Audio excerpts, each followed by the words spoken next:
I guess you know who I am. I'm Etienne. I'm the beekeeper in the Yukon, and I'll be talking about I guess, what goes on in a beehive in the winter and colder climates. And the thing to remember is bees in the Yukon are generally the same as bees in Norway, generally the same as bees in Florida. From an evolution perspective, the bees are very, very close to each other. So it just shows how wide their range of adaptability is, and and that's why I like bees is because I have a feeling that there's a lot we don't know because of the environment we keep our bees in. So the goal and the main objective of what I'm going to do is not to make you do something different. Okay, so if you succeed and most of your bees survive the winter, so 70 to 90% steady success every winter, you're doing wonderful. And I would say uh, keep doing what you're doing. But if you are having challenges, then it might be time to try different things. Okay, so, and I guess that's the key. So it's to try to get people to try different things to become better beekeepers. This is, like I was saying, so on the other side of these mountains here, about 50 to 100 kilometers is Alaska. And you've got the Gulf of Mexico back here. Not Mexico, Gulf of Alaska, sorry. So we're on the cold side. So here, the climate, we call it zone 1 or 2, cold hardiness. Along the coast on the other side, it's probably 3 to 5 zones. So the forest here is a mix of spruce, pine, lots of willows, and aspen. The forest in here is full of, I guess they call it kinnikinick berries and lingonberries. So one of my nectar flows early in the season in June is a lot of, I guess, lingonberries, so the low bush cranberry. So we get probably frost most of the months here of the year or of summer. Summer, the season starts probably in May all the way to September. The nectar flows is in June and in mid to late July. And I'm going to say I've had to adapt for that. And I'll talk about different things as I go.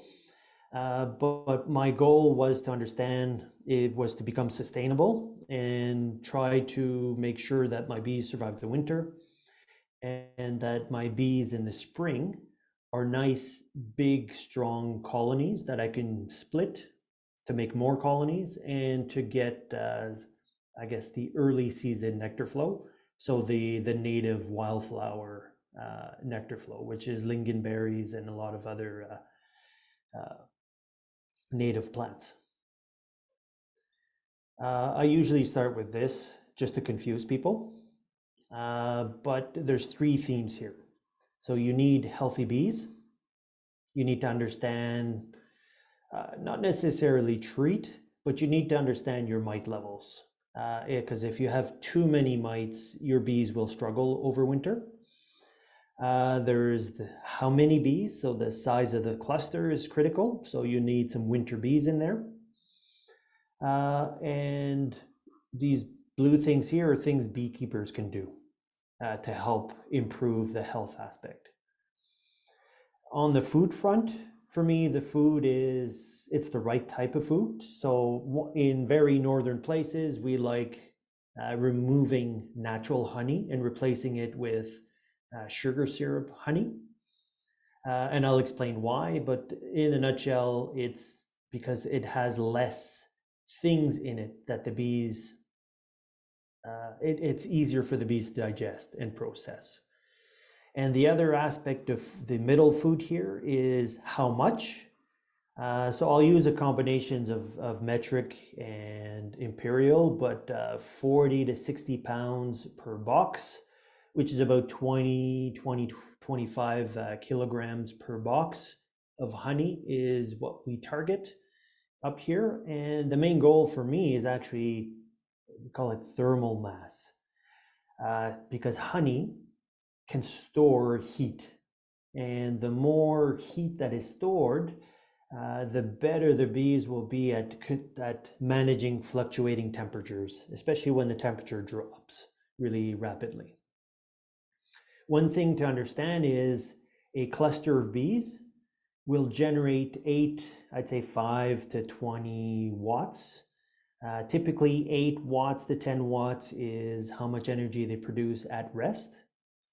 And that heat, especially if it's not vented out the top, a lot of that heat actually gets captured in the food, in the nice big honey frames. So if you don't have many honey frames, that heat usually gets lost. So it's important that it's got somewhere to store. And then the last bit here is the house of the bees, so the enclosure. And here you have a combination of how much insulation, how big is the box, and then how much ventilation. And I'll go through this a bit later. But one of the critical aspects is, again, small clusters. I'll just put my pointer on. So it's pretty much how many bees you have in your box versus how big your box is critical to, I guess, how successful your wintering will be. So if there's not enough bees for a really big area, the bees will not do well over winter typically. Like I said, I'm not a big beekeeper, but I like keeping 5 to 10 to 12 colonies. And I've got 3 bee yards. These are 2 of them. One thing I do is I use pallets and now the black geotex around it. And what it does, it helps create a microclimate. I use all styrofoam colonies now, polystyrene, so Paradise, and I've got a few license. My bees are usually mixes. Saskatchewan is a mix of, I guess, Carniolan and Russian, I believe, and it's raised in northern Canada, and most of it is Carniolan. I do usually get pretty good winter success, and I typically, the last couple of years, I've been losing 1 colony per winter. That I knew my goal is sometimes I'll experiment with colonies and I know if the colony will make it or not. But of my viable colonies, the colonies that I wanted to survive the winter, I usually get most of them through and I lose maybe 1. So I've collected a lot of data over the last few years to understand the bee cycle. So when the queen is laying, so here you've got your temperature, the time. The red line is the inside temperature of the brood nest, and the brown line is the outside temperature. So this is minus 40. This I think I changed it, 35 Celsius. So you can see when it's flat, it means the queen is laying. As it drops, it means the queen is slowing down laying. And then it flats during the season, and then it starts warming up again around the solstice. And then that's the cycle of the bees. I have a pretty good understanding of my nectar flows and my pollen flows. And that's just from collecting data and collecting pollen for a couple of hours every couple of weeks. It gives me a good idea of nutrition coming into the colony. Last year, I did a study on honey in the Yukon compared to other places, and it was to understand the sugars, some of the amino acids and the acids, the organic acids in our honeys, and just to see, are all the honeys the same?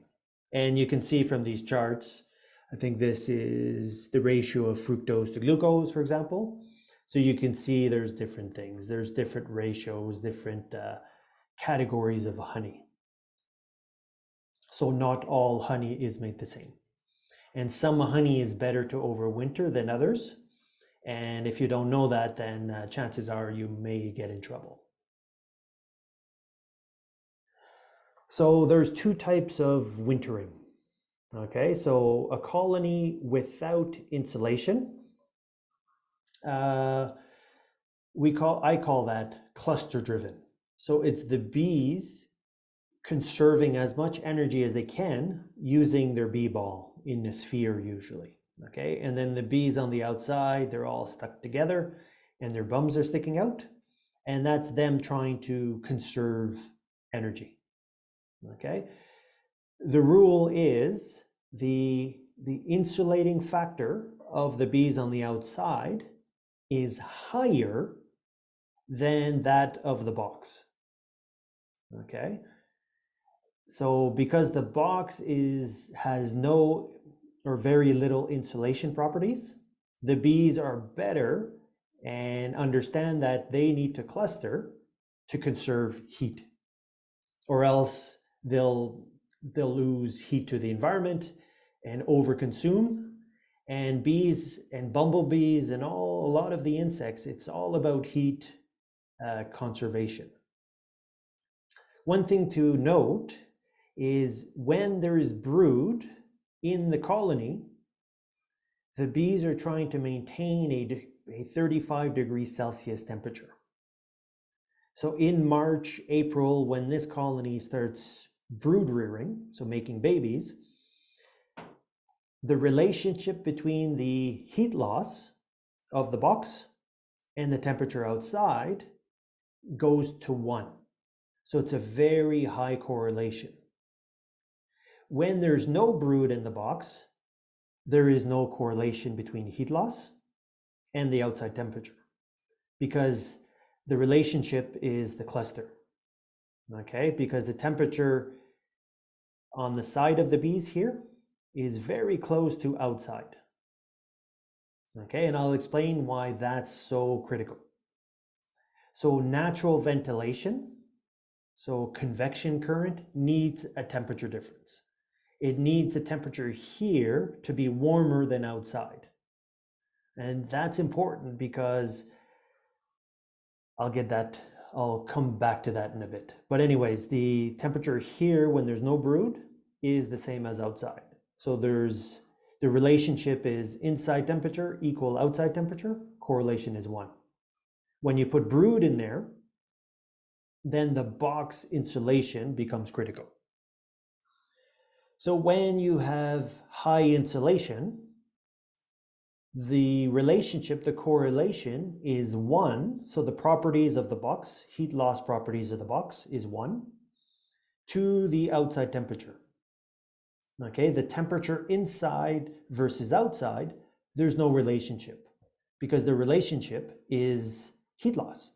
So the less heat loss you have, the higher the correlation between insulation and outside temperature. Hopefully that makes sense. And that's how I've been able to prove these two principles. Okay, so clustered versus not clustered. And in insulation, the bees spend most of their time taking advantage of the box. When it gets to minus 50 or minus 40, the bees will cluster, but it'll be a looser cluster. And I'm going to show you some pictures of where bees at minus 40 actually heat the inside of the whole box. Okay, and I'm not there, so there's no contact. And it's me collecting data with my smartphone. So what it told me is the bees actually can heat the inside of the box. And the main reason is probably to create moisture, so condensation, and to moisten the air to bring it back up to healthy levels. So I call it a hot hive principle. It's where the temperature inside is much higher than the temperature outside. Okay, so this was last year. You can see my average temperature is just below -20. There's a tall spike at -40 here. That's because my weather station limit is -40. So we had about a week of colder than -40. And over here, so this is, I have 9 to 13 sensors in a box. So this is the average of those temperatures. Okay, and you can see the average temperature is around, I guess, the mantle of the bees, the outside of the bees cluster, is typically around 13. But you can see the average temperature of the box is around 16 degrees to 14. The highest temperature, the sensor with the highest temperature, you can see that it starts around 19 and the average is around 21. So I've collected data for the last 5 years now. So the high temperature is anywhere from 18 to 23 degrees Celsius, seems to be what they like maintaining inside their cluster. And the average is fairly similar. So the wooden colony, sorry, the insulated colony, usually the cluster starts happening at -10 versus a typical 10 to 14 degrees Celsius. I don't use top ventilation because heat loss equals more moisture to manage. Because heat loss, to generate heat, the bees need to consume honey, and every pound of honey generates probably 150 to 175 milliliters of moisture, of water, that the bees need to manage. So if they consume too much, it means they have to manage more moisture. I use a lot of top insulation because, like our houses, a lot of the heat loss is through the roof versus the sidewalls. And by having more insulation on top, you're actually pushing the heat dome downwards. And because you do that, it means that the condensation, so every colony will have some condensation. So it means that the condensation will happen lower in the colony. And I have less insulation lower in my colonies, in my boxes, on purpose, so that condensation will happen towards the bottom of the box. I usually have R10 to R20 on my sides. I overwintered doubles, so 2 boxes, single box, and sometimes even the 5 frame nook.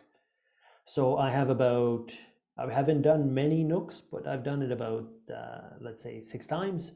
And I have about a 60 to 70% success rate on my nooks.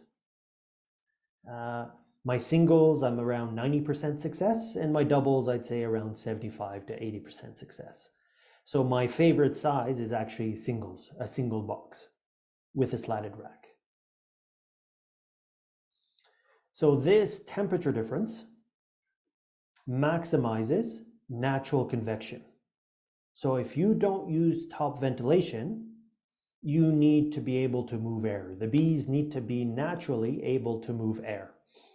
Hence the reason my hot hive, because the warmer it is inside, the more natural convection I'll get. And because natural convection is related to the temperature and the bees manage the temperature, it means that they're managing ventilation now versus the human. Okay, so for example, over here at -20, the average temperature inside the hot temperature is around 20. So it means there's a 40-degree temperature difference between inside and outside. So that's a wonderful driver to move the hot air, cool it down, and actually evacuate it on the outside. But the bees are able to manage that. In a non-insulated colony, the temperature inside is very close to outside. So it means that there's no natural convection. So it means that you need more ventilation just to freshen the air up, because the bees, when they're in a cluster, they can't fan, okay? So they can't generate extra heat to move the air because all that heat vents out the top. So it's the reason why natural convection in a one colony doesn't work, because there's no temperature difference. Slatted rack basically helps reduce the stress on the bees. So I'll show you what a picture of a slatted rack is, but it's a part that you put above your bottom board, and it's to help build some space there. And there's some bars that go across, and those bars help reduce the area below the bees. I always have plenty of honey in my boxes, and sugar syrup honey, and I no longer use any sugar in there because the bees don't consume it, or if they consume it, there's still a lot of honey in the box, so it's just a waste of sugar for me. And the thing with candy boards, it doesn't absorb heat. I only use a lower entrance. So single entrance means that the heat coming out comes in contact with the cold air coming in, and you'll get an exchange there. So it's good heat recovery. And then I actually open my screens on my bottom board all winter so that any extra condensation drains out. You'll see a picture. It's a very protected area, so there's no wind that goes inside that colony. And the main goal is to reduce the need for cleansing flight, because my bees won't get any cleansing from late September to sometime in April. So it's important that I manage honey consumption. And like I'll show you, bees under the right conditions actually can heat and maintain really nice temperatures inside the box. So in August, early August is when I choose my volume. So if I have a very small colony, I'm going to reduce the volume. So these is just styrofoam with plastic tape so that the bees don't chew it. And then these I can use forever. And it's just to reduce the volume. The medium or deep box on top here is filled with styrofoam. And that's to create a very high insulated ceiling. And like I mentioned, it's important that you understand to manage your volumes to number of bees. And then in a nutshell, this is what it looks like. I keep my nooks in the middle, so they're protected. And then I've got my singles. So this box on the top here it's got sheets of styrofoam, so 5 centimeters, so 2 inches of styrofoam boards. And then my bottom one here that I put in the bottom of the box here is where I can feed my pollen patty in March. So each one of these has an open screen bottom board. Okay, this is my base. And you can see how there's an open slot in the middle here, so that any moisture generated or condensation generated in these colonies will drain below. So most of the winter, this is surrounded by snow, so we never get any wind in there. So it's protected. This is the other common way of wintering in northern Canada, is you take your 4 wooden colonies, put them together, you put your insulation bag around all the colonies, about R10 on the sides, R40 on top. You put a piece of plywood on top so the snow comes off. You make a very small lower entrance, the smallest, and then you make a little hole in the top here. Okay, because the size of the bottom hole controls how much air will come out of the top, especially if the hole is too big. And you can notice how she tapes the top of her box here, and that's to prevent, I guess, air infiltration and to make sure there's not too much ventilation on top. So this works well. So this is an example of honeydew honey left over in the as a winter food. So this was before I understood my honey. So you can see how the bees have a lot of poop in their body that they needed to manage, but it's too cold outside for them to fly, so they poop inside the colony. Okay, so hence the reason I manage my honey now, and it's to manage that. In this case here, the bees had nosema, and they had another potential disease called amoeba disease. And amoeba affects how the bees control moisture and manage water. It's like their kidneys. And nosema is a gut disease. It steals energy. So it means the bees need to consume more honey to produce more heat, which produces more feces, which produces this. So it's all together. And then because the bees poop infected feces, any bee who eats the feces becomes infected now. And that's the infection cycle. I'll skip that. And currently, I believe that my infection comes from dirty equipment. So this was equipment from last year. I tested the feces on the frames, and then you could see that it has nosema, and then it has the amoeba spores or cysts. So it just showed, it confirmed my theory that chances are the infection is via the equipment. So it's important that you understand what's killing your bees in the spring.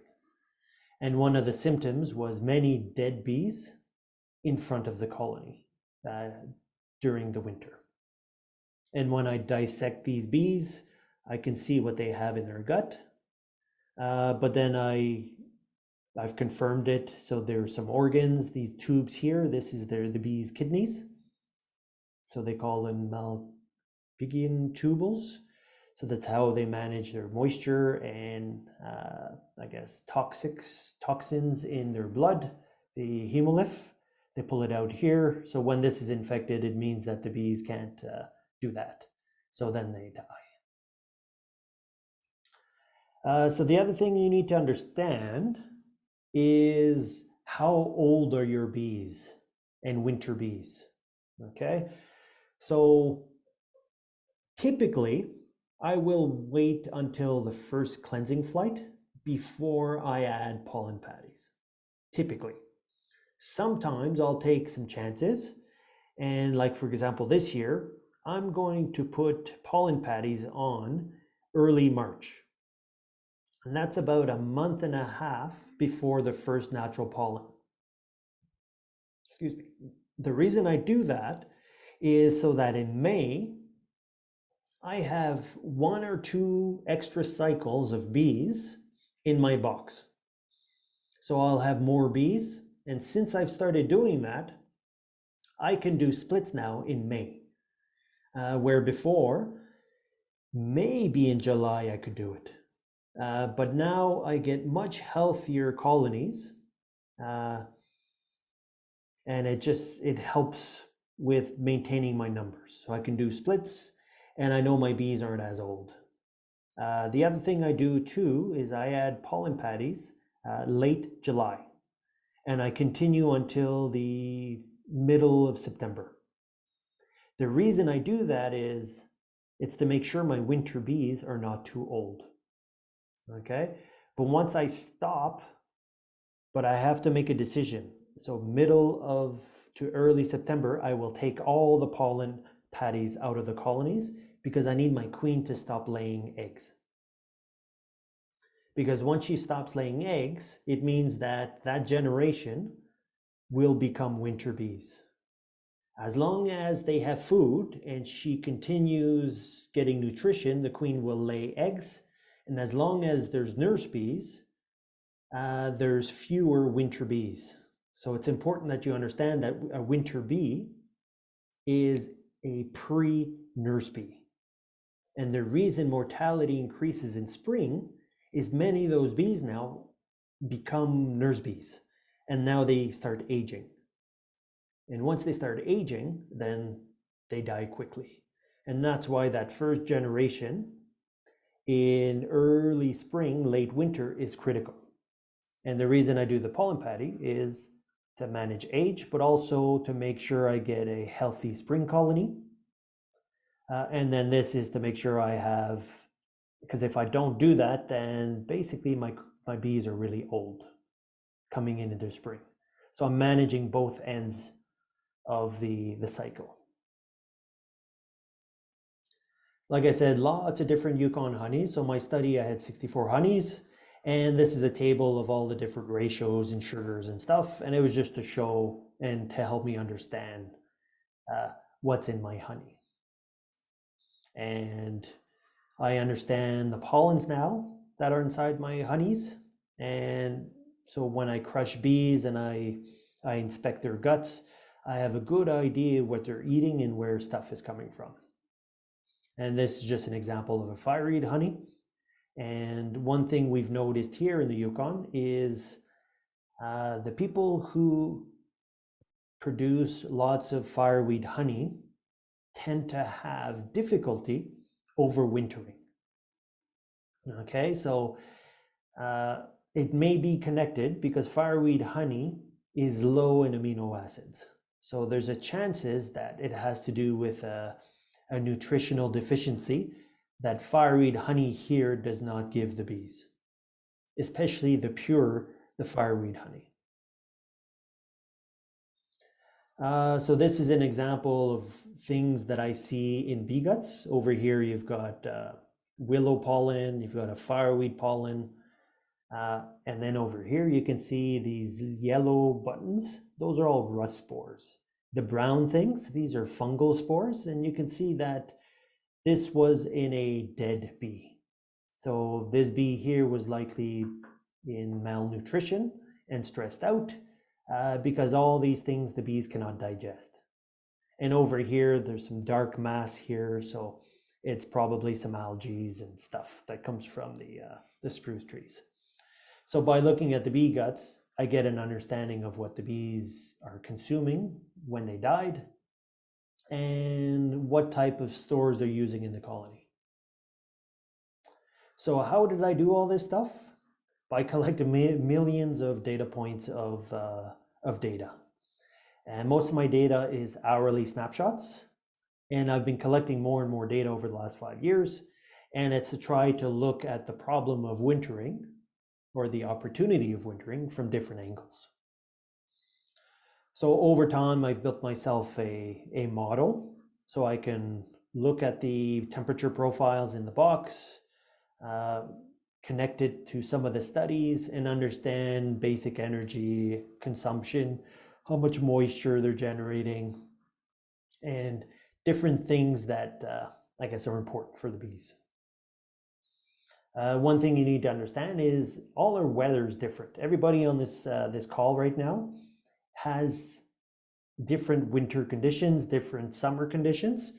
So in the Yukon, Alaska, a lot of us would take our advice from down south. And you can see, for example, some of the more famous beekeepers, Mike Bush, Mike Palmer, or over here, in how cold it is over there versus myself, versus people in Dawson. Ian Stepler is over here. So you can see how we're all under different conditions. This heating degree day is something that we've been using forever. It's similar to growing degree days for gardeners. And it's just a way of measuring how much cold or how much warmth over time. Okay, because you read sometimes people say, oh, my bee survived -37. It was -37 for one day. And I say, okay, how much cold? So how much -37 did you get? So if they had one freak cold temperature is one thing. But then I say, well, we had -37 6 days in a row or 25 times over this amount of time. So it just creates a different picture. So anyways, understanding your temperature is really important to understanding how much insulation you should have. In the Nordic countries, the other thing is our diurnal. So diurnal is the difference between the high temperature and the low temperature, usually in a 24 to 48 hour period. You can see that March has the highest diurnals. This is in the Yukon. So it means that the bees are at their weakest. They're just starting to brood rear, and it's the biggest temperature fluctuations. So, and this is the same in most places in North America, is when the bees are starting to brood rear, so about a month before the first real big pollens, is when you have the biggest temperature fluctuations. And this means the bees are under the most amount of stress. So yeah, I'll skip that. So one thing to remember, so some people have cameras that show the temperature signatures and stuff. So in the south, they use it to see where the cluster is. In the north, we should use it to see where the heat loss is. Okay, because if I see heat loss, so like over here under the lid here, there's a few places where I can see heat loss. I need to figure that out. Okay, because it's about conserving heat, not seeing heat. So we'll skip this. I'll just cover this briefly, but I'm going to look at this chart first. Okay, so this is a chart that Dr. Southwick and Dr. Seeley have been using for a while. So what it does, it measures so how much energy, so metabolic rate, so watts per kilogram of bees, so the size of the cluster, okay, at different temperatures. These studies were done with bees in wooden boxes with no insulation, okay? So you'll notice that this is the principle that a lot of people see or think is when the bees are warmer, they generate more, they consume more honey. They see this and it's like, It's true in a wooden box. But when we insulate our boxes, this hump here is a lot smaller. And because the heat, this is heat loss. Because you remember the bees start clustering around 14 degrees. The reason they cluster is to reduce heat loss. Okay, so this is again the outside temperature. So when it's warm, the bees are not clustered and they're consuming more, and chances are they're brood rearing, but the heat loss is much higher for them to maintain these temperatures. So it just has to do with, I guess, how much insulation, how well protected those bees are. So 10 watts equals about 1 pound of honey consumption and about a half cup of water to manage. So in a cluster, about 20,000 bees. And just to give you some numbers in your head. Okay, so the one thing we need to remember is honey, sugar, is the heat source, so it's the fuel. We've got a few different ways heat moves around. So conductive, so through solid surfaces. Convection, so moving of air. And then radiation is like the sun heating the side of a colony. One of the most important factors, excuse me, is we call it the stack effect. So it's basically warm air rising up. So hot air balloons, that's what it is, the stack effect. So having a cluster of bees in a colony creating heat will drive the air upwards. If you have a ventilation on top, so that heat exits the top and cold air comes in the bottom. Thermal mass is how material can store heat. In a wooden box, when the temperature outside drops, the bees have less than 1 hour to adjust. Okay, that's how quickly the temperature influence affects the inside. When you're well insulated or you have a good amount of honey, it might be about 8 hours before the impact of outside temperature to inside becomes very drastic. So it tells you that the bees have time to adjust and not get stressed out. So it's a soft change. Thermal bridging is when you see mold and condensation points inside your colony. It usually has to do with thermal bridging. So in wooden colonies, a lot of times we'll have what we call an inner cover or a crown board. So that there is a perfect thermal bridge. If you're using all polystyrene hive and you put a wooden piece of material that goes and connects to the outside, you're going to suck in cold air and create condensation and mold inside your colony. Again, we talked about natural convection, and I'll skip these last two. So literally, this is how insulation works. In a wooden box, most of the heat is lost through the top and through the top entrance. So most of the condensation will be high up in the colony. Okay, and then cold air gets pulled in from the bottom because of the heat coming up. So any air that leaves has to be replaced by air somewhere. When you insulate, because of the stack effect, because it's warmer inside now, so the air will move faster. So it's important that you manage the size of the bottom hole and the size of the top hole. Okay, a lot of the moisture gets pushed out, and then the condensation happens lower in the box.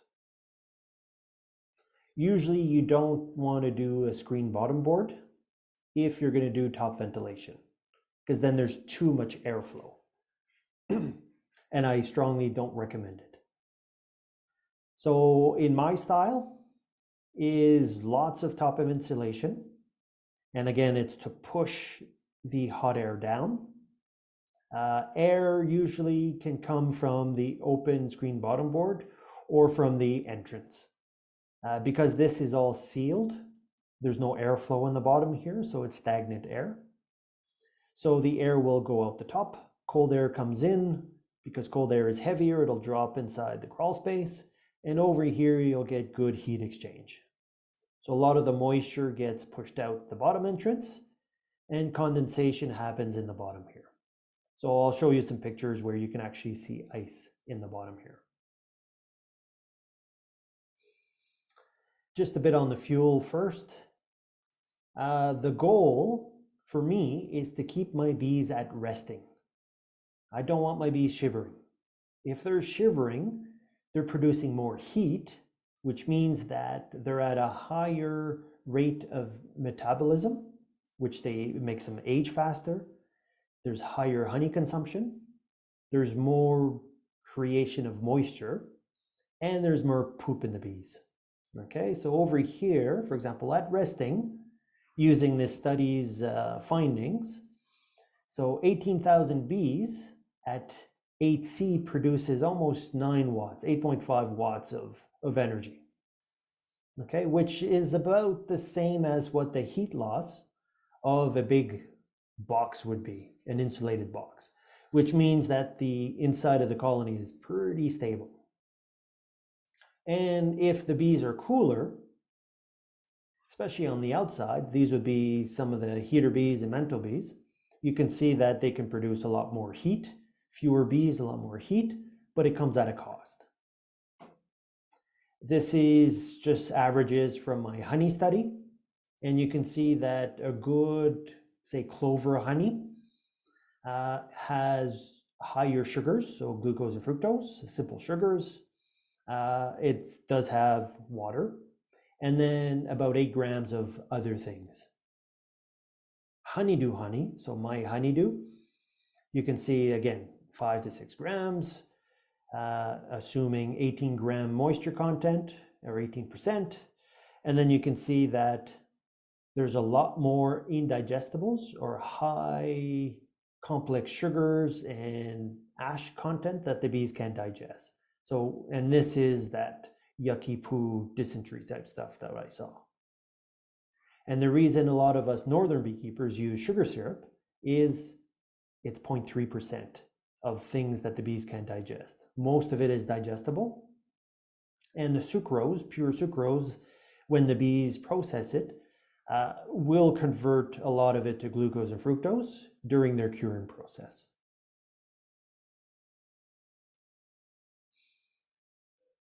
Okay. Which presentation do I have? Just give me one quick second.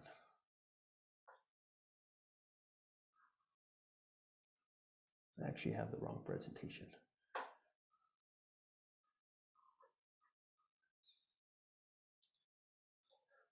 Okay, so let's go share this.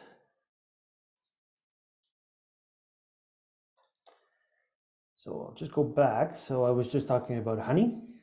And then this is just going to show you some of the science and things and relationships. So this will be a bit more complicated to look at. But this, for example, is these lines here is a single and a double colony that's insulated, polystyrene. And it just shows how the temperature outside equal the temperature inside and the relationships. And the reason I was making my conclusions about the enclosure driven versus cluster driven biology. So a bit on the hive volume.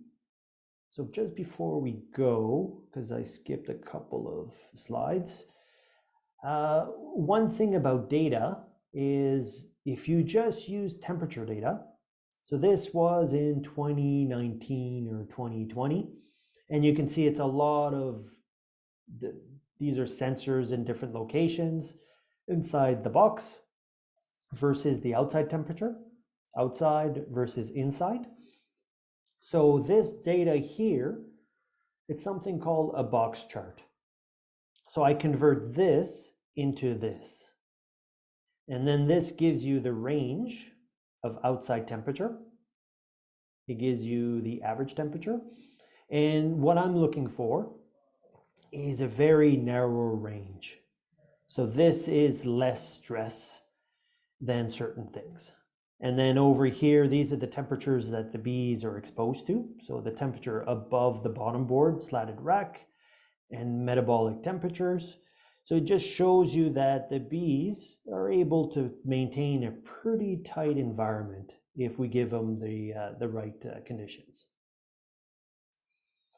To confirm some of my data, I actually used a thermal camera through my bottom entrance to take pictures of my clusters, just to get an understanding of what it looks like. So the heater bees and the different layouts. For people who use temperature sensors, understand, so I have 9 sensors in this cross section, and you can see how bees move around and they spend winter in different places. So only having a single sensor only tells you part of the story. So it's important to not make conclusions sometimes if you don't have enough data. You can make an observation, but it's difficult to make more than just an observation. Okay, so we covered that.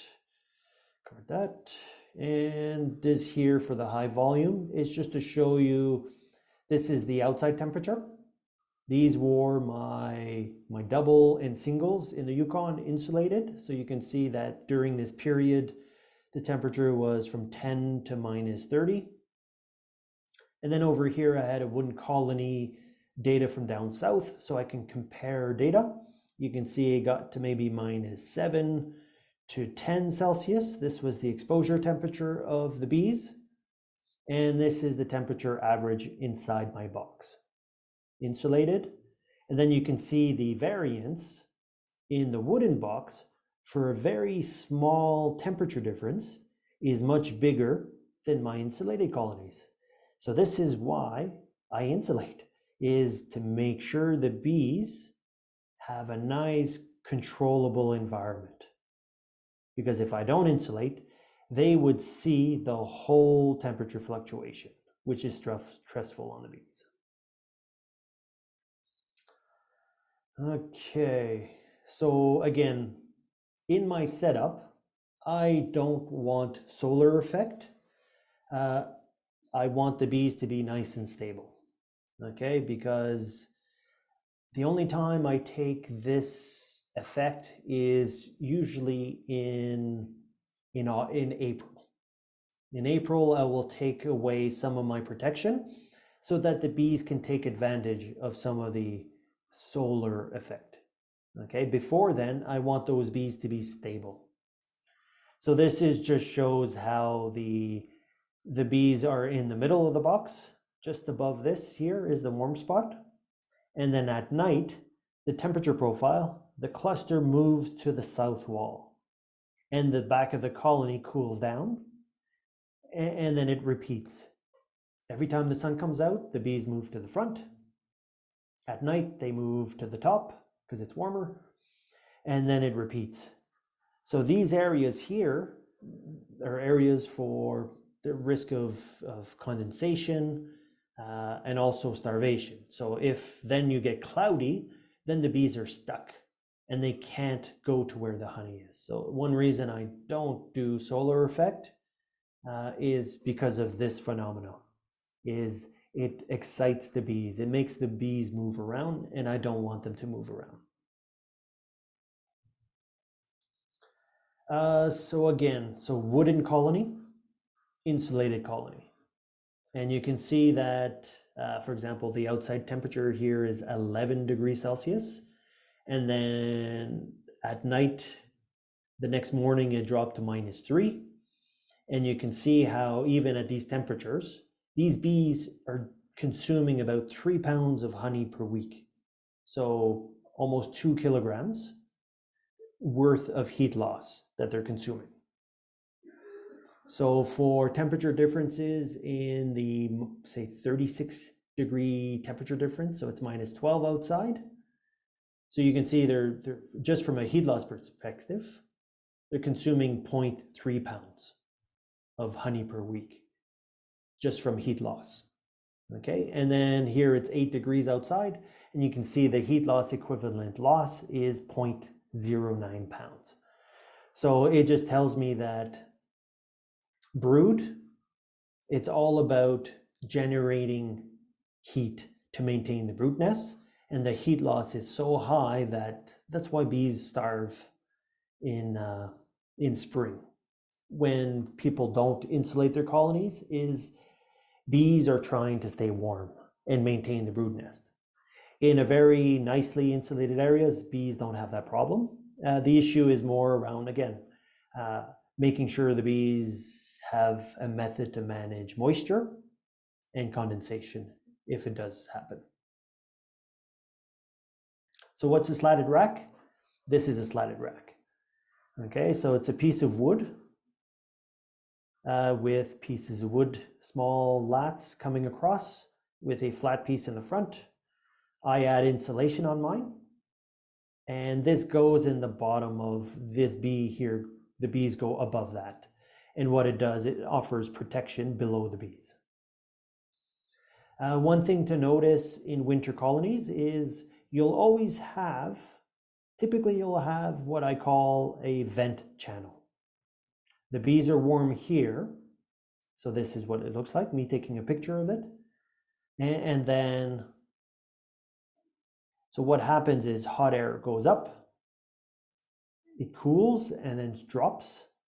And then that's how ventilation, natural convection happens, is bees maintain open channels where the air can cool and drop. Like I said, if I don't do open screen bottom boards, I get a lot of ice below my colonies. And I need to manage that.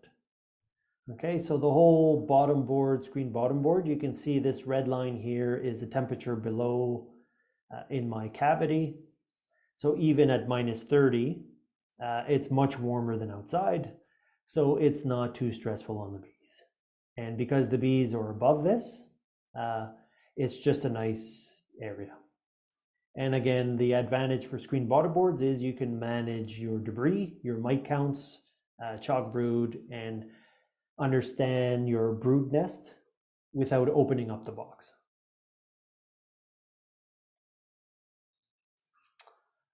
Again, this is just the thermal bridging to show you some pictures. So when you use thermal cameras, when you see bright spots, chances are there's a condensation point on the inside.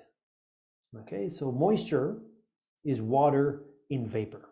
Sorry, it's water vapor in the air. Warm air can hold much more moisture, and dew point is when this vapor condenses out of the air at that temperature. Okay, so as long as you manage your dew point and your temperatures inside, you can easily manage the extra moisture. It's only a problem if it condenses on the bees.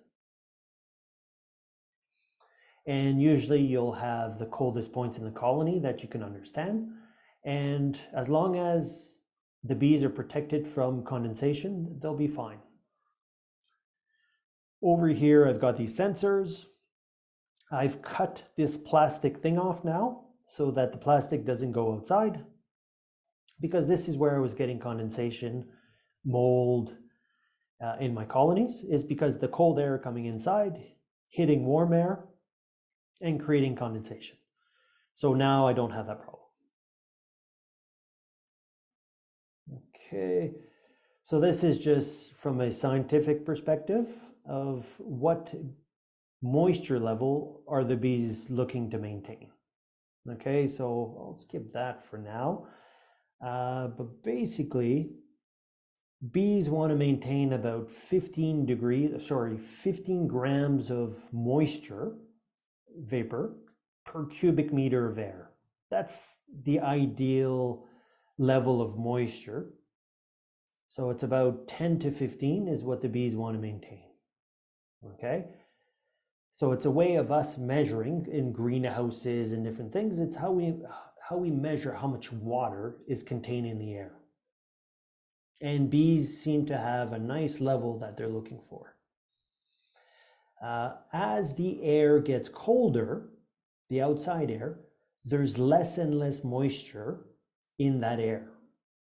So that's a principle folks a lot of times don't understand, is air at 0 degrees Celsius has about 4 to 5 grams of water per cubic meter of air, maximum, at 100% humidity rate. You can't get any more water than that. Okay, bees want 12 to 15. So they need 2 to 3 times more to be healthy. So this extra water here, the bees have to make themselves. They make this water via consuming honey and perspiring. This is how they generate that extra moisture from consuming honey. They need it to stay healthy. We tend to try to get rid of all of it, and we don't leave any for the bees, and that's not good, because the bees need moisture to stay healthy, or else they dehydrate. The other thing is, once the bees start creating brood, the requirement goes up to 25 to 30 grams. So imagine you get a cold morning where the temperature is, say, -5, -10. This is where your moisture level is at. So they need to increase the moisture to this level. So for them to stay healthy, they either have to go and forage water, but they can't because it's too cold outside. So the only way they can create more moisture is by consuming more honey, generating more heat. So you can see how it all adds up. So it's important that the bees, again, the more stable the environment, the easier it is for bees to manage their water level. The colder it is, the less moisture you have in the air. So at minus 40, there's only about 0.14 grams of water per cubic meter. So it means the bees need to make the whole difference up via consumption of honey or managing their respiratory water. So we're almost there, so a couple more slides. But anyways, this is just an example of sensors. I put a bunch of sensors in a box with 60 pounds of honey insulated to show how the temperatures stay flat. Okay, so that's what thermal lag is. That's what the impact of honey is in stopping the fluctuating temperatures. And that's why it's important to have honey in your boxes versus just sugar. Way better, because this is less stress on the bees. And this is just an example of moving and touching, so I won't spend much time here, but basically me estimating the metabolic rate of the colony, me cleaning the bottom board. So I clean the bottom board, you can see the colony heats up, generates more heat, and this is how much extra heat and energy they're creating. So if you remember, 10 watts equals, I think it was a pound of honey for 20,000 bees. So you can start doing relationships and understanding how much impact there is. Okay, so I'll skip that. So this is just an example of one of the heating events without a human. So it was minus 40 in the morning. It's the average temperature in the middle here is around 21 degrees Celsius. You've got your vent channel over here to manage airflow. So the temperature difference is about 60 degrees Celsius right now. And then a few hours later, so 6 hours later, still minus 35 outside, but now the bees are starting to heat the box up. And even more, by 6 p.m., 12 hours later, the average temperature now is, it's high up in the, it's probably minus 25 to 26 degrees Celsius is the average now. And the temperature below the cluster is high too. And then 18 hours later, they're starting to cool things down again. So when you do heating and cooling, that's actually one of the HVAC principles. That's how you humidify air, is you bring up the temperature, add moisture in the air, and then drop the temperature to create condensation, which helps saturate how much moisture we'll have in the air. And these are different temperatures and crossover points. So it just shows that my hypothesis here is the bees did this heating because the outside air was so cold and dry that they needed to generate their own moisture and condensation so they could actually drink. And you can see that the moisture here, it's actually condensing at 20 degrees Celsius. Because if you look at some of these dew points, let's see,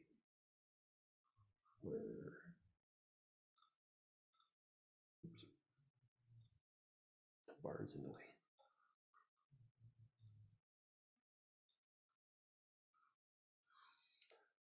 Okay, so you can see that the dew point is 22 degrees Celsius, 21 degrees Celsius. So it means that the condensation will be that temperature. And that's wonderful water for bees to drink. And it's a really good water temperature to moisten the air. And you can see that it slowly cools down, or eventually inside this slope here, over probably from the 11th to the 16th. So over 5 days before they bring things back down to a normal temperature. And then if I had the whole temperature, you can see eventually because this is getting late February and the bees are starting to get ready for brood rearing, and then they start stepping up the temperature. And you can actually see the step changes over time. Okay, so honey frames. The reason I feed sugar syrup is to make sure I have really thick honey frames. So you know how they always pull out this honey here, and you've got the brood in the middle. Heat rises, so this honey would capture the heat from the brood nest and help it maintain stable temperatures. And if you look at it from the sides, honey usually sticks out like this. So now you have bees over here. You need 1 or 2 bees, and they can pretty much plug this area to manage the airflow. Because again, heat rises. A lot of times you'll have your heater bees in the bottom here producing heat. Heat rises, a few bees can slow it down. This honey here actually absorbs the heat before it goes out into those vent channels. It cools down, you get some condensation, and then it flows out the entrance. And that's, I was gonna say, the first thing I teach folks is if you have any empty frames, take them out. Fill them with some type of insulation to make sure your nest is as compact as possible. And I put all my honey frames on the outside so that basically, one, it acts like a thermal absorption, but also helps with insulation. The thing you need to learn about ventilation is it's all about temperature difference. In non-insulated, so in the fall, the temperature difference is low, okay? And over here, the bees are actually trying to get the winter feed dried and ready for winter. So it's low, so the bees actually have to fan to move the air to dry the nectar. In an insulated colony, usually the delta T is high because there's still brood in there. So it's high. So this is an easy process. In winter, when it's cluster driven, the temperature inside is very close to outside. So there's no ventilation, natural ventilation. So, and the critical event here is manage water or moisture. And you can see over here in insulated colony, the temperature difference is high because it's driven by this, so it's positive for this. In summer, again, the temperature difference is low because temperature inside is close to outside. And in the summer for the insulated box, I'd say it's variable. So in the morning, the temperature difference is high because outside is colder. So it actually helps push out that cold air, the moist air naturally with less venting. And you can actually see that in action if you look for it. And in the spring, when you've got brood, then now the temperature difference is high. Okay. So what it does is now there's more natural convection and ventilation, but you're actually trying to brood rear. So it means there's higher heat loss in cooler nights. So it's actually a counter effect, which is bad. Okay. And you can see it's pretty steady, stable across the board here because that's what we're looking for. And this is just me measuring the temperature differences based on the outside temperature. And this slope here, this is natural convection, the driver of natural convection. And in wood colonies, the natural convection is much lower. So if it's close to 0 here, it means there's not much natural convection. Over here, you can see that at colder temperatures, we're going to get good natural convection. As it warms up, we get less, but there's still some drivers in there because a lot of people worry about CO2 accumulation and increased moisture at colder temperatures. But you can see the relationship is as it gets colder, we actually get more ventilation to manage CO2 and moisture, the extra that we're creating. So there's a nice stable relationship here. And this is just an example of, I think it was a -30, -35 morning. And you can see the frost coming up, which is fantabulous. And over here, this is in late summer, drying out the fireweed honey. You can see the landing board here in the morning is full of moisture. It's dry here, so it's not dew. So all this moisture is coming from inside. So it's them drying out the nectar in the morning when there's the maximum temperature change. And you can see there's no bees outside here. There's no bees fanning.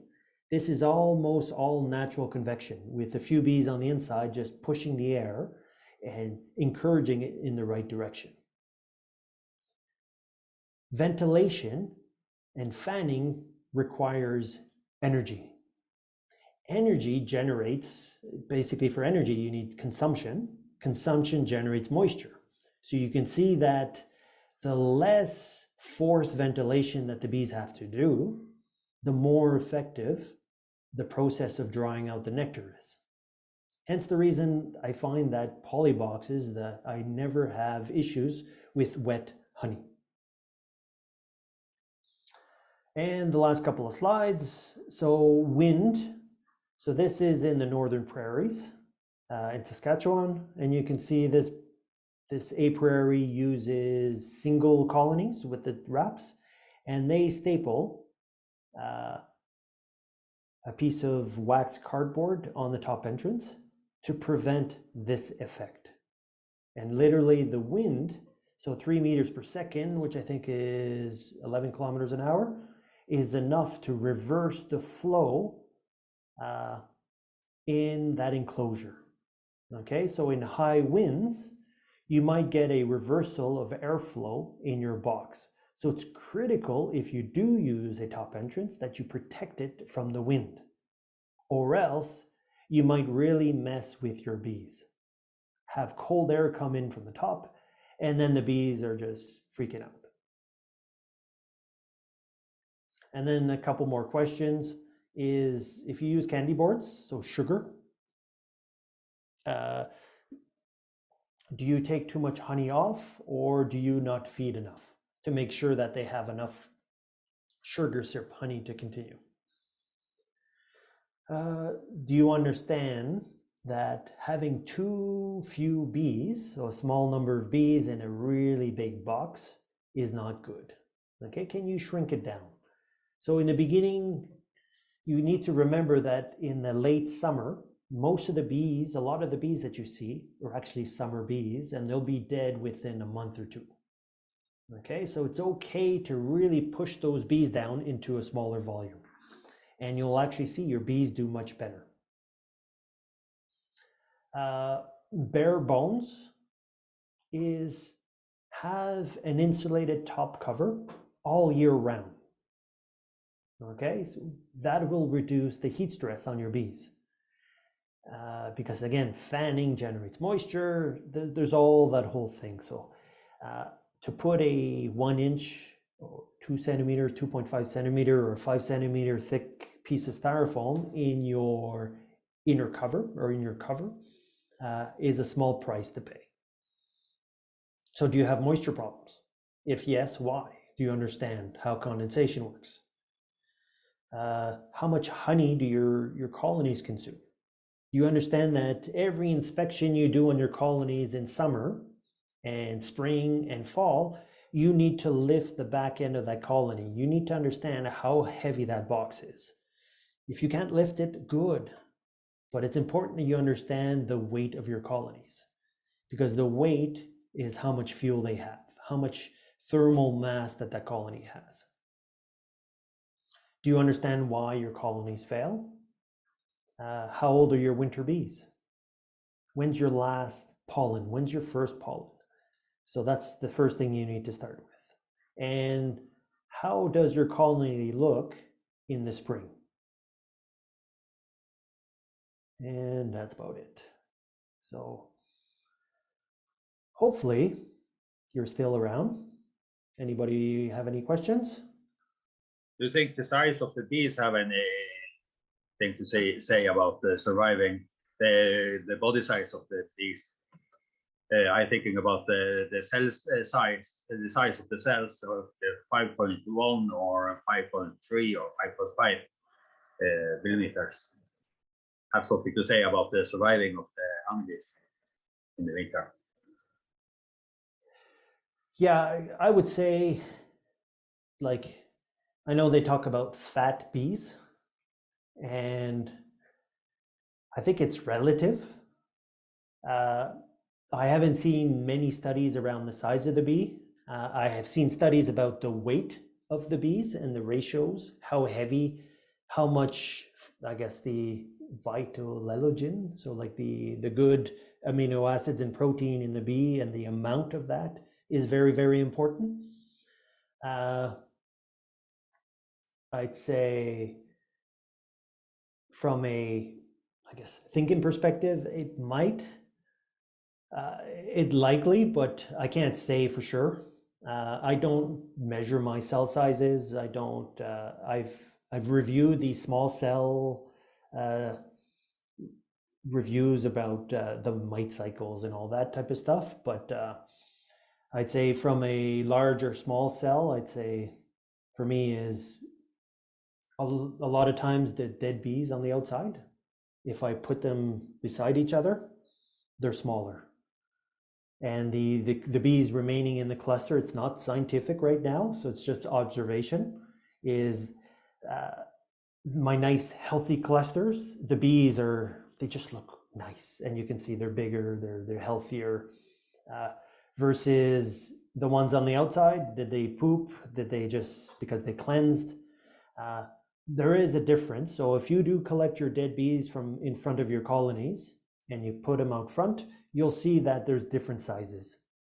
If I collect the bees from inside, outside, even the live ones, when I do my Nosema checks around my bees, there is a distribution in size. So hopefully there's probably a relation, but I haven't read too much about the impact. All I know is they need, I guess, proper nutrition, and the little small bees, there's not many little small bees in the colony. They're most usually dead outside. A question about the bees heating the boxes during the winter when it's too dry to manage or to make moisture. How often do they need to do that when you have a cold spell? Is it every week, or is it every once a month? Or I think it depends on the bees. So because I'm monitoring more than one colony, so it seems that I think if you remember, the bees always work together. So it's like a super organism, and they store moisture in their guts. So they store water in their body, and there's a water balance. And I think once the water balance is unstable, then they have to do something. So if there's too much water, then chances are the bees have to fly outside and poop and try to get rid of extra moisture. They have to start brood rearing to transfer the water in their bodies into fresh brood to create new bees. Yeah. Or I guess if there's not enough, then they have to generate more moisture. And I guess I'm assuming that's why they heat the inside of the box, is to generate more moisture to rebalance, to recreate their water balance. And again, there hasn't been much study in the whole water balance of colonies. There's a few studies, but the challenge is trying to understand. Once you open the colony, you've just killed the colony if it's really cold outside. I have a feeling it has to do with water balance and managing the high and the low of their water balance. And if we realize that bees don't work as one bee, they work as 1,000 bees, 10,000 bees together, and it's the balance of that that's critical. And I think most of it is when it gets extreme cold. For say a week is when I see a lot of these heating things. Heating events is usually after long periods of cold. So what you just mentioned there is probably true. It has to do with that. And I find there's a question from Marie-Hélène around humid. Say again, I mentioned that say at 0 - 5 Celsius, even at high humidity, there's very little water in the air. From a human perspective, it feels cold because that's how our bodies react. High humidity makes you cold. But if you just Google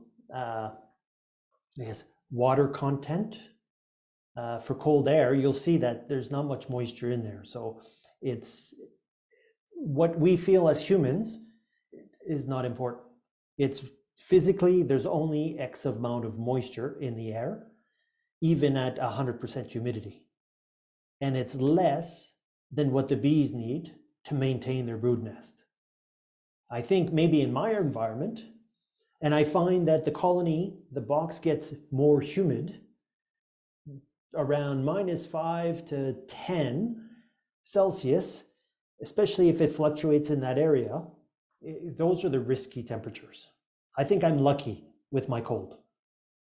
I think -15, -20 average is actually perfect because the air is very dry, even at 100% humidity, but the bees, it's a perfect environment for the bees to maintain that nice stable environment. Because when it's fluctuating warmer with brood, maintaining higher temperatures, higher humidity level, there's more variables there. So there is a challenge, hence the reason I like my open screen bottom board. And I know in the UK, they use open screen bottom boards to help manage excess moisture. And I would say the perfect experiment would be to do a solid board versus a screen board and see the difference. I'm doing this winter, actually. Mm-hmm. And all I know is there's people in the southern US now. There's a few people I've been connecting with that have gone to all polys, no top ventilation, and they find their colonies drier. So I'm going to swear now, okay? Because it's like shit or get off the pot. That's the expression I use for ventilation and insulation. You either do it or you don't do it. Because if you do it and you have too much ventilation, then the stack buoyancy is so much, there's going to be so much air moving that it's really stressful on the bees. It's like if you build a nice big building, like a nice big 4-story house, you open the door downstairs and you open the windows upstairs. And you put a really big fire in your fireplace in the basement. Okay? The amount of air going through that house will be phenomenal.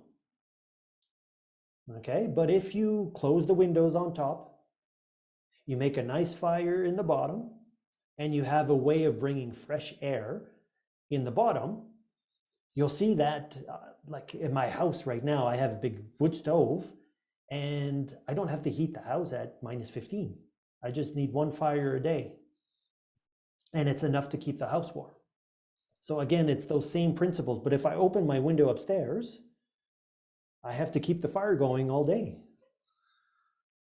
So it's trying to get people to realize that, again, honey is good, it's energy, but it's moisture. And ventilation is heat loss. And the bees want to maintain 20 degrees Celsius when there's no brood. Bottom line, that's what they want inside their cluster. And the colder it is on the cluster, the more the bees have to move around and the more they have to heat inside of that cluster to maintain that temperature. So my colony in the Yukon, my single consumes about 15 kilograms from September to April and May. 15 kilograms is how much honey they consume. In a double, so a double box, they'll consume maybe 25 kilograms. Okay? They consume about half of what I store. So I don't feed in the spring. I don't have to. There's plenty of honey in my box. I only feed in the fall. to make sure that there's enough sugar stores. And that's the thing, I only have to feed once a year, and it's in the fall, late summer, fall, and that's it. And so I may have to move some frames around to make sure that the colony has enough if it's growing really big in the fall or in the spring. But my bees don't take sugar syrup in the spring. They don't need it. They don't want it. So I might put it to try to get them to use it, but the syrup goes cold and they don't use it and it gets moldy.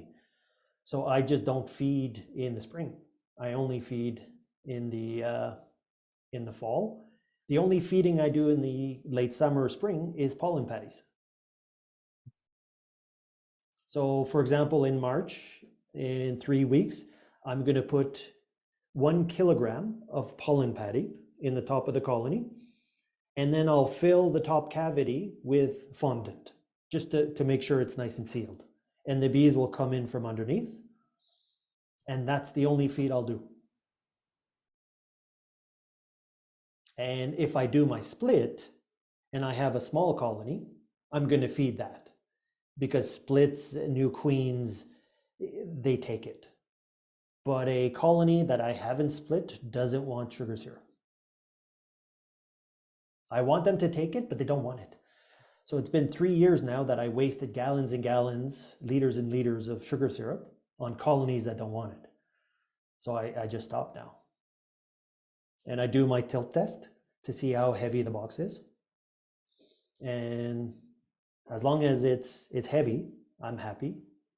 And I always have some extra frames of honey that I can add if I need it. Does that make sense?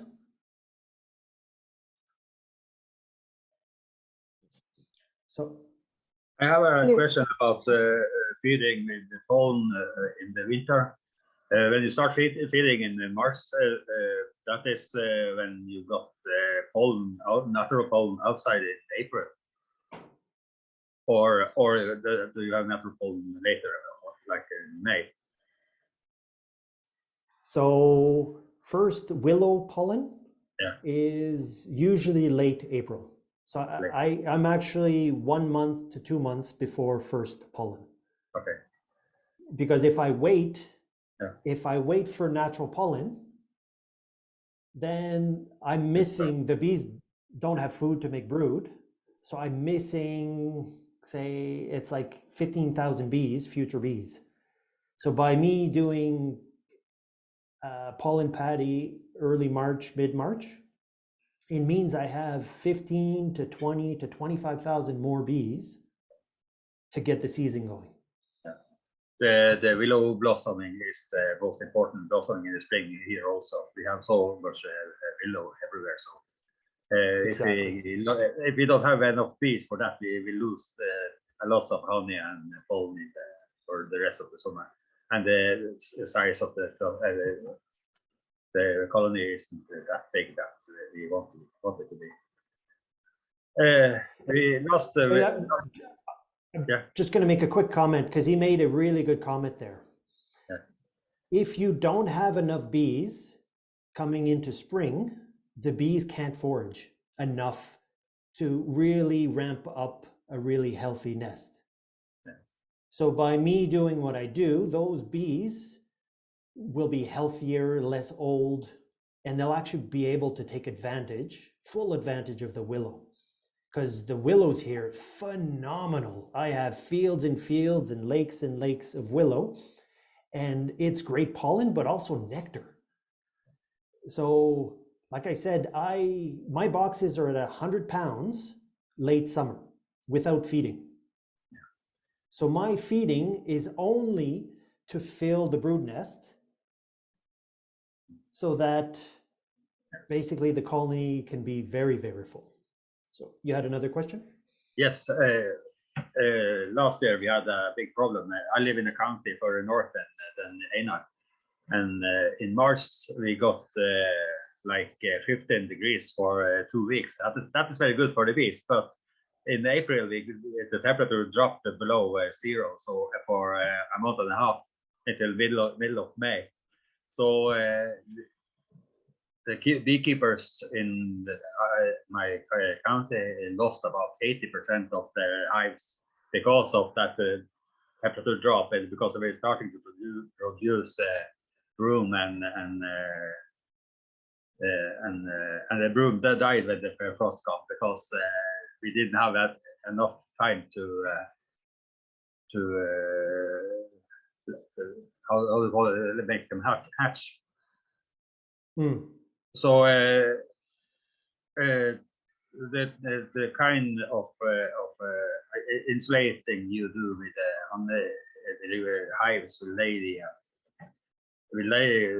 make sure of some of the brood will survive with the higher temperature in the boxes.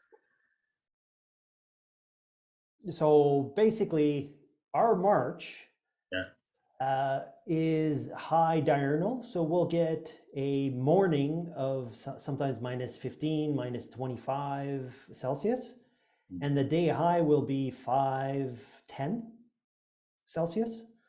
So when we've had -30 in the morning, and then it goes up to 10-15 degrees during the day at the peak. So what the insulation does is, again, it's a flat line. The bees are able to maintain the temperature, and they're able to actually keep the whole box at 30-35 degrees Celsius. Like, I have videos of my time lapse, and you can see the temperature outside drops at -15, -20, but the bees, they're fine. And because the warmer temperature now is, they can go and cleanse. And the closer we get to April and middle of April, then chances are the willows will start producing. And so the bees they're not energy bound, like energy is not an issue. We have a little bit longer winter than Einar, for example. Like our spring doesn't start before middle of May anyway. So so 2 months with feeding pollen, will that be enough to maintain the reproduction of the workers, or will it slow down a little? Or if we got a temperature in middle of March like last year, I was thinking about. So will it be able to, will we be able to maintain reproduce more hatching of the bees for 2 months instead of 1 month, like from March to April? Yeah. Because I usually recommend 1 month if it's the first time you feed pollen patties. And my pollen patty usually 15% or up to 50% real pollen. So the key, when you first start, I say try 1 month before the typical first pollen and observe. And now I've done it 4 years, 5 years with 0 problems. And so I'm going to go, another beekeeper here is doing first week of March every year now. And so I won't be here in March because of work. So I have no choice. So it's either do it or I don't get the wonderful June honey. And there's nobody else here, so I have to do it. So I'm going to prepare it so I can do it really quick. Open the top, take the piece of styrofoam out, put my pollen patty, close it. It takes me about 30 seconds, 15 to 30 seconds to do it. And then they're sealed up again. So, and for me, it's just, I have boxes in my first inspection with 18 frames of bees. So a double with 18 frame of bees, and my low is like 12 frames of bees. A single with full of bees. So it's like, it seems to work. So I'm going to keep doing it. Thank you. No problem.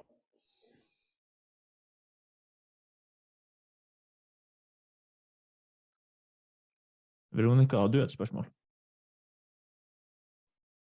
Yes, thank you for the presentation, and you've collected a lot of data. I'm really impressed. But I wonder about the humidity when the bees start brooding in spring. You put the protein patty on, the pollen patty, and in addition, I put a drip of 30% sugar to help them, because they're dehydrated. When they start brooding, they become dehydrated. And the normal sugar syrup we put on in this autumn, it's 60%, but in spring we put them on a drip like they do in the hospital, but put them on a drip with 30% sugar, just to simulate nectar. And should we keep doing it, or do you think it's enough with just the pollen patty and the fonda bee? So it depends if you ventilate a lot. If you have a lot of ventilation, if you're well sealed, I'd say, again, it's, so if you're well sealed, nobody here has the upper ventilation you showed, that the air can flow through it. Everybody has this closed up in the top. Yeah. And if you're fully insulated, so if you have insulation, then again, it's because they need double the amount of water when they're brood rearing. So because they'll go from the 15 to 30 grams about of water that they need. And I'd say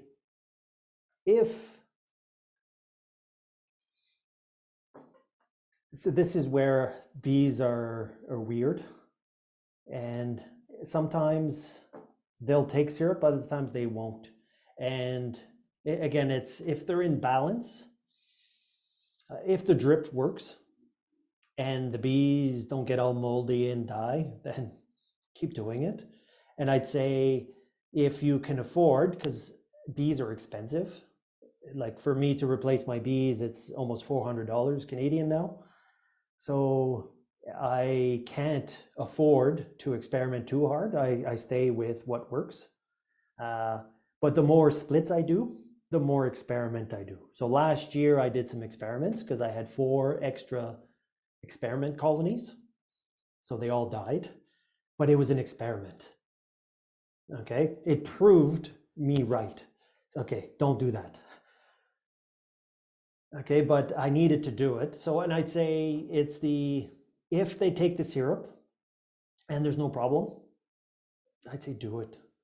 And it's all about, if you don't have success, then okay, what little things can you start changing in one direction or another to try to be better? And I'd say one thing I do is I will put a few feeders outside.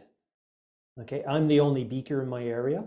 So in the front of my house, because I bring all my colonies to my house in my yard, I will put sugar syrup, 1 or 2 sugar syrup in front of my house on the south side, because there's still like a meter of snow and it's white everywhere, but the bees go outside. They want to do something. So I will put a couple of feeders outside so the bees can come to the warm front of the house, because it's the solar impact. The house is warm and the bees just have something to do. And then they'll go back and forth and bring some syrup. So I do feed, but not inside the colony. And only if the bees want it. And it's about 50 meters from the colony. Because if I don't do that, the bees are flying and they'll go die somewhere. So by doing this, I know where they're going.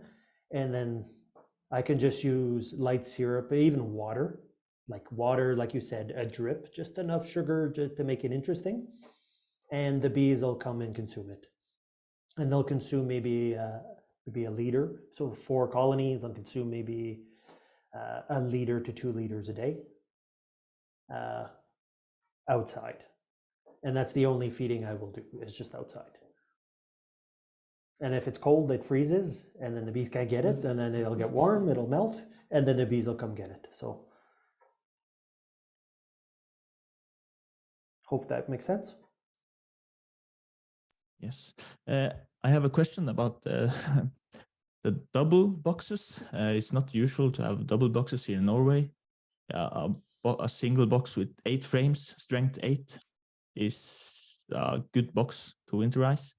So how do you make double boxes? Is the queen much better, or we don't? We hardly get 2 boxes from a queen. I'm not sure. It's like I do both. My double boxes right now will give me more bees for the June honey. And literally it's 20 frames of bees, or 18 frames I have in there. And the Langstroth. So I'm not sure how big your frames are. Are they about a couple centimeters more than a Langstroth? It's 27 height, 27 centimeters by 38. No, 36 wide, 27. Yeah, so they're a bit bigger than ours. So I think they might be, our double would be probably 1.5 times bigger than yours. I'd have to do the math, but the like doubles here, it's actually quite easy to do, in the sense that I'll start with a single, and then as the season, pretty much in May, if I don't want to do the split, what I'll do is I'll put a medium on top, and then the medium, the queen will go lay in the medium, because I use my medium sized box for my honey usually. So I'll give the queen access for probably 1 week. And then what I'll do is I'll put the queen in the bottom and I'll put an excluder. But this box here has a really nice brood nest. So now the bees will come up to maintain the brood nest, they'll hatch out and then start putting honey. And that's how I manage swarming in my smaller boxes, is I give the queen some extra space to go lay for a week or two. And then I put her in the bottom and put my screen, and then I start putting my honey box on top. So when I do a double, basically I'll just put another big box on top. I'll pull some frames in the middle, some brood frames, put it on top, and I just let her go. And usually for my second nectar flow in July. So the goal is just lots of bees, and these boxes are just crazy amount of bees. And then in the spring or in the fall, I have a choice. It's a visual. So again, depending on how many, so a double might have 10 frames of brood, 12 frames of brood of eggs and capped. And if I see that, then I know that'll be a double going into winter. But if I only see 6 to 8 frames of brood, I'm going to take that box, I'm going to condense it into one box. And there'll be too many bees for the box, but most of those other bees are going to die anyways. So it's based on how much brood I see. So, and the boxes here, they seem like getting a double box of bees is pretty easy. But if you use singles, then you have to manage the swarming because it's a bit more difficult.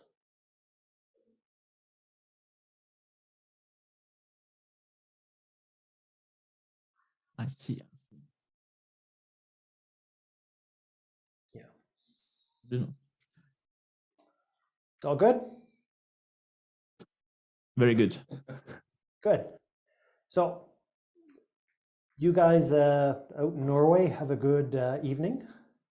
My evening is going to start soon, but you're time travelers. You're ahead of me now. So have a good I think sleep. we are about 9 hours in Vietnam. Yeah. At least we're on the same time zone right now. So our time, same day. I was having a call with Australia and they were 1 day ahead of me. Yeah. Good. So Thanks it was a pleasure. No problem. Thanks a lot. Thanks a lot. Lots of absorb. Thank you. Yeah, information is only good if you share it. Yeah. Yeah. Thank you. Good. Merci beaucoup. So